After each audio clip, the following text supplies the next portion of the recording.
Hello, 101 with Eric here. I'm on the road, but I was like, let's talk a little bit. How is everyone going? First of all, thanks for each and every person who has subscribed to my YouTube channel. Those who have shared, those who have liked the content.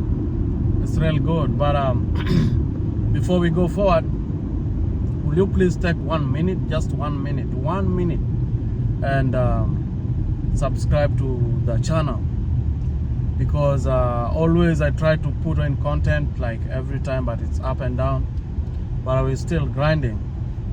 Anyways, there's a person who asked me, there's a traffic on here, so but we'll as the traffic is holding, we'll talk. Someone asked me to talk about what you need for you to start CDL school or CDL classes. What do you need? What information do you need for you to start and finish? That's why I'm like, let me try to share, give light on it a little bit. It won't. I hope it will help. So, you know, there are different categories of getting a CDL driving license. And one of it, we have these big companies that you apply with them, they take you for the training, and then after they take you for the training, then you start working with them, and as you work with them, you pay the school fee, or you pay what they paid for you to go to school. That's one thing. The advantage of that is that once you finish with that, then it's now their obligation, or it's on their side to make sure that they get you a job so that they can get back their money. So it's a contract. You agree with them that this is what I'll do. I'll finish the training, and then they're like, you'll work for us 2 years to pay your school fees that you went to school with. Or you'll work for us for 3 years to pay. So it depends with your contract and agreements. So automatically you're done with that and you get to go. So most people see that as the easier option. Like, for sure, when I'm done, it's their responsibility to get me, attach me to a job so that I can start paying them their dues, or start paying my money in installments. So you're like taking a loan. And the only problem with that, it comes with, let's say for example, the school is 6,000, 7,000, you'll have to pay for more because the interest comes in, and you know, so at the end of the day, when you are done with that, you'll find yourself you've paid more than maybe you expected. Some people go in and even pay 8,000, 10,000 for the same course, you know, and then breaking that contract is very hard. Or if you break it, then you have to ensure or assure them that you will pay the money that they invested in you. And you know, in America, you can't run away when it comes to these contracts and lending and all that stuff. Someone lends you money, or they give you something on credit, you have to pay, because if you don't pay, they know where to catch you. You know, they know where to catch you. You'll be frustrated. They'll run onto your credit score and put you on collections and all that. So you don't want to find yourself in that line. But anyways, so I say that is the first line. So you go for it, and you're doing credit training, or you know. And then the other one is where you pay out of pocket. Out of pocket comes in the sense that you get a school, you pay out of pocket, and when you're done, you're done. So the responsibility is now on you to go and try and get work somewhere, or try and be employed somewhere, but you pay out of pocket. That is the option that I took. So I weighed all these options. I said I don't want to finish and then I'm put over the road. They call it OTC, over the road, like you'll be driving all over. So I didn't want that. I wanted to have my freedom. I like having my freedom in everything that I do. So I said I want to go with plan B, go take the CDL, and then after the CDL, I'll have my freedom, like nobody will be knocking at my door that I need to pay them. It comes with a burden, because now you have to get the money right away to pay to the school that is going to train you, you know.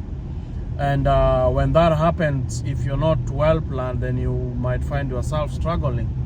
But I had sat down, did my maths and everything, and decided that that's what I wanted.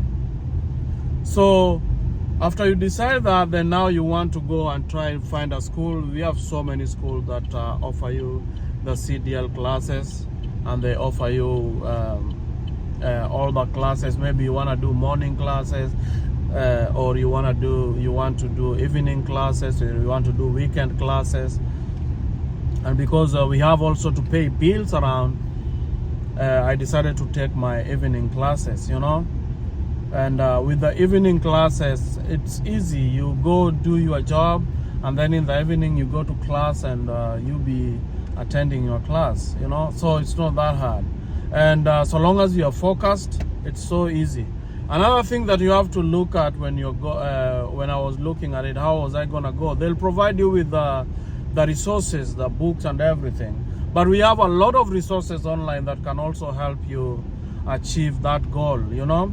So when you go online, there are these apps, you know, CDL book and all that stuff. These apps help you. They help you with your studies. It's just that you have the CDL manual, and we have option A and option B. Someone will ask me, which one do you go for? I will always advise someone to go for option B, where you pay cash. It gives you all the freedom that you want. No one is going to be asking you that, oh, you need to pay me, no. Because you have all the freedom that you want. And then someone is like, how much does it cost? It will cost you around 6,000 to 7,000. That is cash basis. And then on credit basis, it will cost you 7,000 to 9,000, because the interest also is added on it, you know. Someone who loaned you the money, they also have to make money, or they have to make their profits out of that. So that one brings it makes it more higher. And the freedom that comes with it, like now with me, I'm trying to do trucking as business. Nobody's coming on my back that, oh, you need to start paying us. I have all the freedom, do my research, follow up and everything, you know, with no pressure, and nobody is pushing on me to do all that stuff. It's a privilege that do not have when someone paid for you, or these big companies paid for you. And then other thing, they take you to these harsh condition places, like a lot of snows and all that stuff, and you have to struggle with all that stuff, you know, because you don't have any other option, you know. So have your freedom and choose which one you want. But if someone will ask you if it is something that you will go for, yes, you go for it, because it increases your income, you know. It increases your income, and that's what we all want. So it is something that I'll advise someone to go for. If you want to go for it, plan. Maybe plan, save, and then you can always choose. The good thing in America, you choose. You want freedom, or you want to be enslaved. Both. I'm talking about financial freedom, you know. So which one do you want? You want that, or you want to be enslaved, that someone will always be after you, that I need my money. The worst place that you want to be in when you live here. So yeah, but it's easy. Resources, you find them online and all that stuff. You can always study, and at the end of the day, you get whatever you're looking for. Otherwise, I'll keep you posted. I'm still doing my research. Oh man, it's more harder than I thought. When you want to do trucking as business, I'll give you update on where I am, and you will see that for sure. It's more harder than I thought. Otherwise, until I see you next time, it's your boy Eric. Don't forget, do me one in 1, 2, 3. Please subscribe. I'm trying to get 2,000 subscribers. You know, the logarithm is not working on my side, but you can help me get to that. Trying to get 2,000 subscribers. Please hit on the subscribe button, and I'll see you on the next. Bye bye. Peace.